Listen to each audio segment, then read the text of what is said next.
Mantan anggota DPR RI Angelina Sondag menceritakan pengalamannya ketika dirinya masih menikmati duduk sebagai wakil rakyat. Saat ini publik tengah mengarahkan sorotannya pada para wakil rakyat usai tunjangannya tidak masuk akal ketika rakyat sedang kesusahan.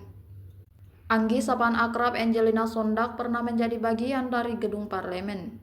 Dia bergabung bersama fraksi Demokrat selama 2 periode pada tahun 2004 sampai tahun 2009 dan tahun 2009 sampai tahun 2014. Dalam tayangan TV nasional, Anggi mengungkap dirinya bahkan pernah mendapat tunjangan sebesar 150 juta rupiah. Istri mendiang Anji Mas Said itu mengatakan angka tersebut tidaklah cukup. Menurutnya, sebagai wakil rakyat yang dipilih, anggota dewan harus bisa menjaga hubungan dengan simpatisan dan relawan. Artinya komunikasi harus terus terbangun agar bisa mencalonkan kembali, dan itu tidak membutuhkan biaya yang sedikit. Ibu sambung Alia Mas Said itu pun mengungkap agar ada keterbukaan soal berapa yang dibutuhkan anggota DPR untuk bisa mewakili rakyat. Di momen lainnya juga, Angelina Sondag menyinggung kondisi lingkungan DPR pada masa dirinya menjabat. Sebagai mantan kader partai yang pernah tersandung kasus korupsi, Anggi menilai bahwa menjadi anggota DPR kala itu erat kaitannya dengan permainan kekuasaan layaknya sebuah game.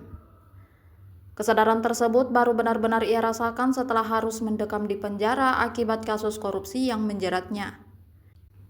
Angelina pun mengaku bahwa setelah melihat dari sudut pandang berbeda, ia sadar sejak awal sudah terjebak dalam pola permainan tersebut.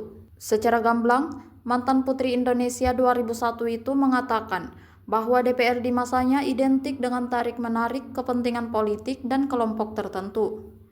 Nilai idealisme yang awalnya untuk kepentingan rakyat berubah menjadi kepentingan segelintir orang atau sekelompok. Bahkan ketika disinggung soal wakil rakyat yang berniat idealis membela kepentingan masyarakat, akan kalah oleh sistem yang sudah berakar dan bertumbuh menjadi budaya.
Download Tribun X sekarang, menghadirkan lokal menjadi Indonesia.